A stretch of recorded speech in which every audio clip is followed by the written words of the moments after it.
বসে আছে, ওদের খাবারটা বেড়ে নিচ্ছি। পর্যন্ত সব ঠিক আছে, তবে এবার আমার মনের কথা বলি। কেনই বা বললাম, আমার নিজেকে মা হিসেবে অসহায় মনে হয় এক এক সময় বা অনেক সময়। তো আমার ডল পুতুল কিন্তু এখনো নিজের হাতে খেতে চায় না। এটা না যে ওরা পারে না, খেতে পারে নিজের হাতে, কিন্তু ওরা খেতে চায় না নিজের হাতে। জানি না কেন, সুবিধাটা কোথায়? মানে সারাদিন এত অ্যাক্টিভিটি করে তাও কি ওদের খিদা পায় না? খেতে দিয়েছি, কিন্তু ও আমায় বলছে না তুমি খাইয়ে। যখন বললাম আমি খাওয়াবো না, তোমরা নিজেই খাও, ওই দেখো উঠে গিয়ে কানে কানে কি বলছে।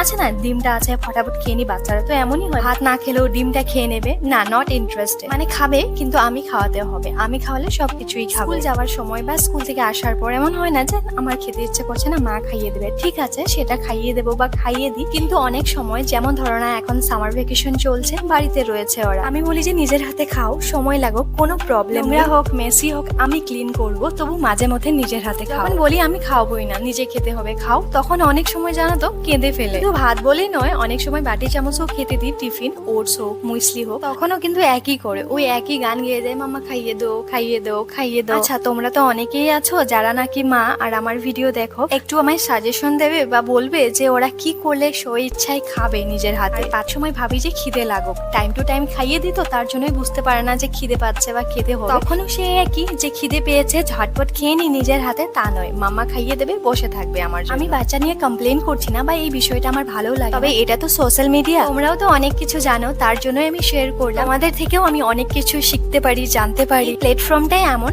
একজনের থেকে অপরজন জানতে পারে অনেক কিছু। আমি ভিডিও করি বলে সবকিছু আমিই জানি তা কিন্তু নয়। আর জানো তো, এই খাবারের অভ্যেসটা কিন্তু আমি ছোট থেকে গড়ে তোলার চেষ্টা করেছি। সব ধরনের খাবার ওদেরকে খাওয়াই, কোনো ধরনের খাবারের বাছ রাখি নেই, সব ধরনের খাবার খাওয়াই। আমরা যা যা খাই, ডক্টরও সেটা বলে থাকেন বাচ্চাদেরকে সব ধরনের নর্মাল খাবার খাওয়াতে।